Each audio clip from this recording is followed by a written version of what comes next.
We are back making 100 necklaces today. We are going to be bagging out 21 through 30. These necklaces will be book matched. If you haven't seen my video on the book matched Kokobola necklace, that video is up in the corner. If you have seen that video, then today we're going to make 10 of those.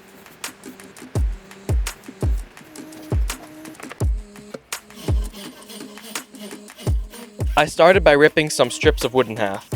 This lets us fold open the cut to see the book match.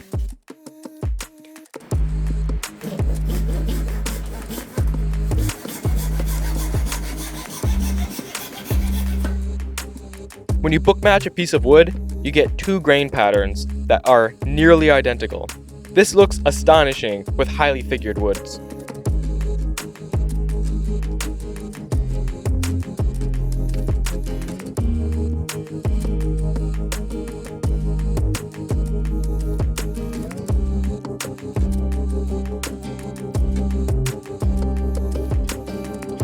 Here are all of the book matches roughly laid out. We have walnut, oak, and cherry book matches. The sides of the necklaces may not be flat. You need to flatten them so they glue together well. I'm using a piece of glass to flatten each glue joint.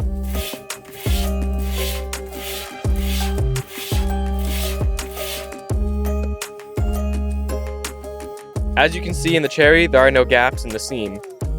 I can do the same for all the other joints.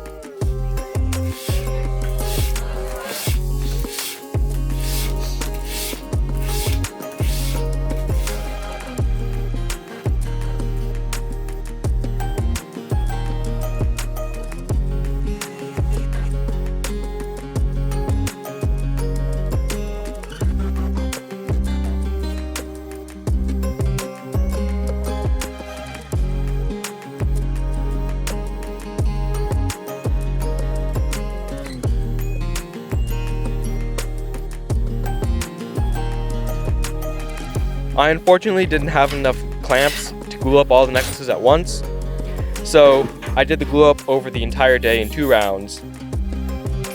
I used my usual tight bond too, not sponsored.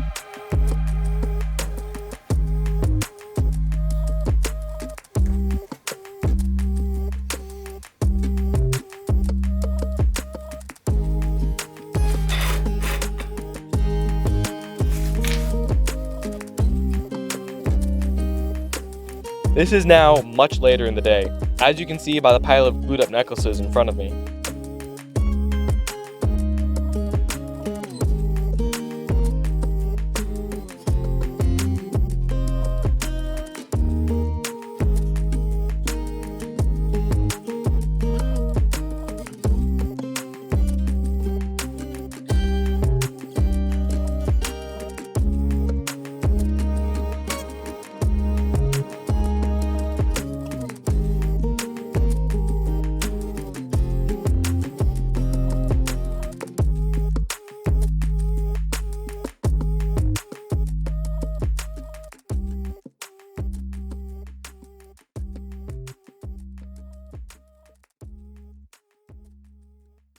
Oh boy, time for more hand sanding.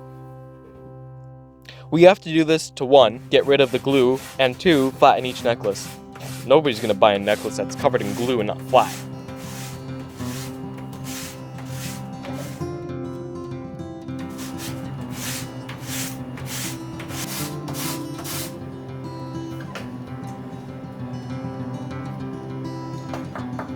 There's gotta be a better way to do this. There is! Now this is gonna work. I'm using power tools, so what? Sue me. You're not the one who has to hand sand for several hours. Joking aside, this did make the sanding process much faster. It cut at least an hour off of the sanding process. All this is a handheld belt sander clamped in my bench vise. It works a lot better than I thought it would.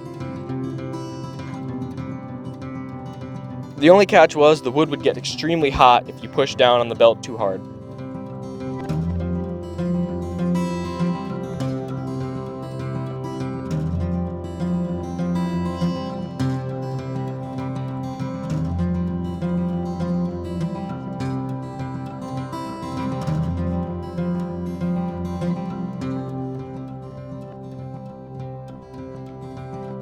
You can really see the beauty in the book matches with all the glue gone. They will look even better with the finish. Before we put any finish on, we have to do some hand sanding. The belt sander I was using was 100 grit, so now I'm using 150 grit.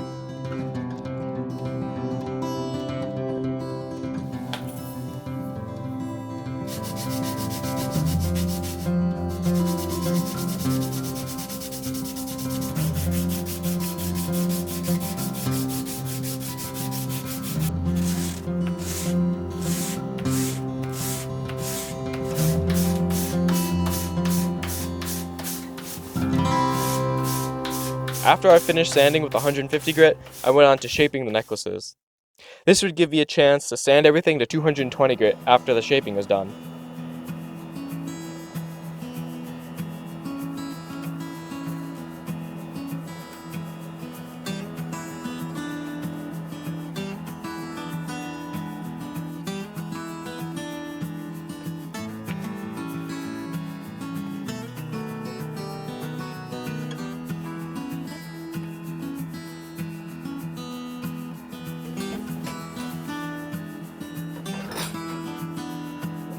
I used my chisels to do the shaping.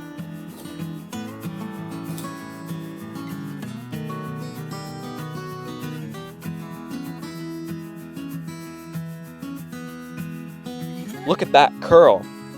Oh man, that's so satisfying.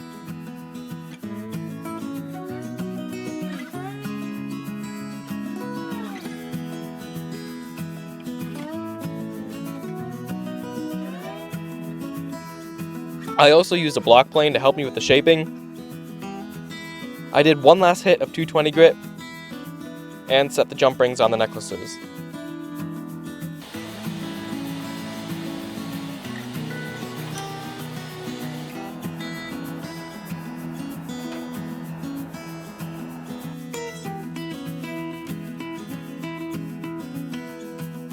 You already know what finish I'm using, that super simple mineral oil bath.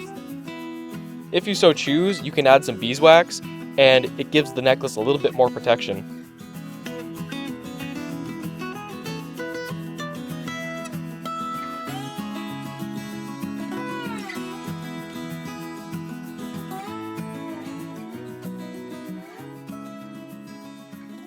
And here we are with the finished products.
This is a little bit different, isn't it? It's been a long time since I've talked to you guys.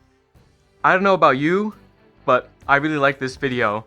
I think it might be one of my favorite ones yet. I've been getting a lot of questions about where I sell my work, if I sell my work, and what I do with, with these necklaces when I finish them. Now, to answer the first part of that question, I do sell my work. I sell it on my Instagram store at geekouthobbies_store.